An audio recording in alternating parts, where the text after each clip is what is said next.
The Invisible Boy by Trudy Ludwig, illustrated by Patrice Barton. Can you see Brian, the invisible boy? Even Mrs. Carlotti has trouble noticing him in her classroom. She's too busy dealing with Nathan and Sophie. Nathan has problems with what Mrs. Carlotti calls volume control. He uses his outside voice inside too much. Sophie whines and complains when she doesn't get her way. Nathan and Sophie take up a lot of space. Brian doesn't. When the bell rings for recess, Micah and JT take turns choosing kids for their kickball teams. The best players get picked first. Then the best friends of the best players. Then the friends of the best friends. Only Brian is left, still waiting and hoping. JT glances in Brian's direction and, just as quickly, looks away. We've got enough players for each team, he tells the others. Let's play ball.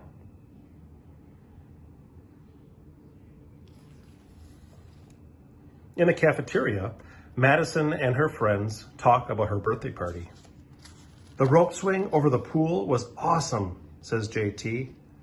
Yeah, so was the water slide, adds Fiona. That was the best pool party ever. I'm so glad you guys had fun, says Madison. Everybody did, except Brian.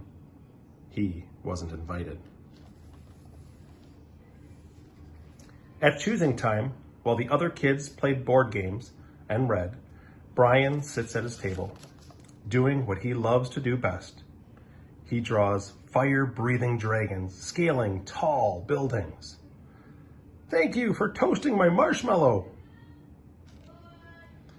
Space aliens locked in intergalactic battles. I've got you now.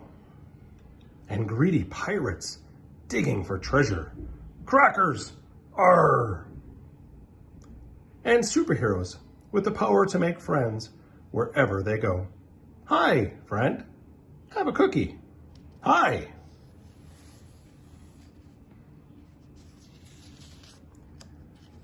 On Monday morning, Mrs. Carlotti introduces Justin, a new student, to the class.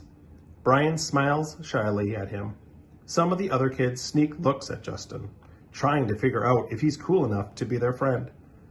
They haven't quite made up their minds yet. At lunch, Madison and JT watch Justin eat with chopsticks. What's that? Asks Madison as she points at Justin's food. It's bulgogi. Bul what? Bulgogi. It's Korean barbecued beef. My grandma made it for me. It's really good. Do you want to try some?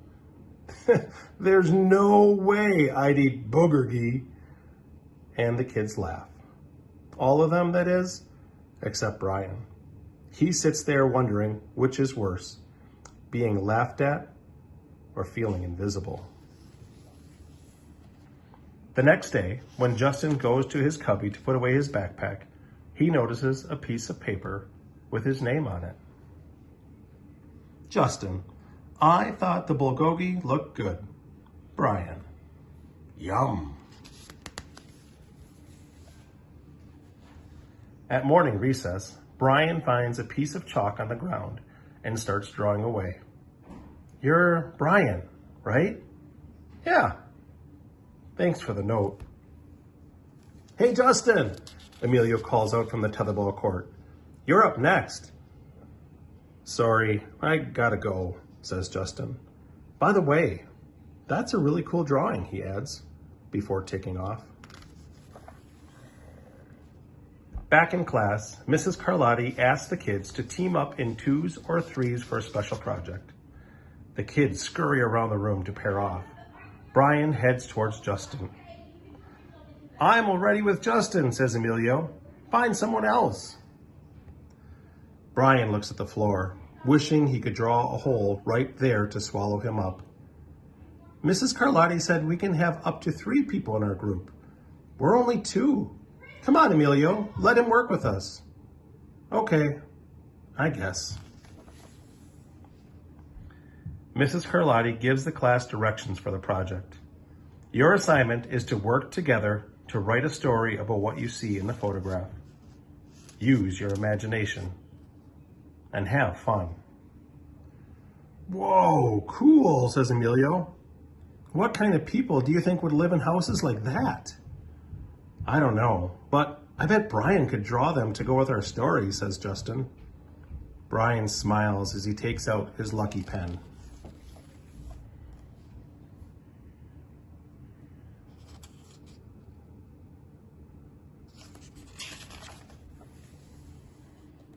It's lunchtime again. Brian's least favorite part of the day. Another 20 long minutes of kids talking and laughing with everyone else but him. Brian! He hears someone shout. Hey, Brian! Over here! Brian turns and sees Justin waving him over. Emilio nods at Brian and he makes room for him at the table. Cookie? Thanks. Maybe, just maybe, Brian's not so invisible after all. The end.